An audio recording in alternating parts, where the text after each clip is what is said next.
যে যেটা বলেন একটাই জিনিস, ice box, cooler box and thermal box.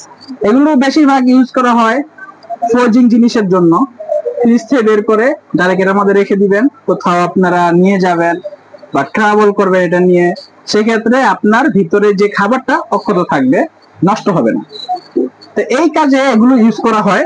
তো আজকে আপনাদের ডিটেলস দেখাবো, কত কত লিটার হয়, সাইজ হয়, এগুলো সব দেখাবো। তো আপনারা সুন্দর করে ভিডিওটা দেখেন, আপনাদের দেখিয়ে দিচ্ছি। তো এখানে আপনার বিভিন্ন সাইজ আছে, সাইজ একটা একটা করে দেখাচ্ছি।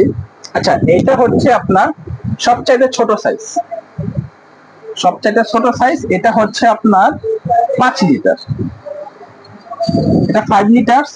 এটা কালার হয় আপনার, এটার মধ্যে আরেকটা কালার হবে রেড কালার। তো এটা আমি ওপেন করে দেখাচ্ছি। তো এটা হ্যান্ডেল আছে, এভাবে ক্যারি করে নিতে পারবেন। এগুলোতে বেশিরভাগ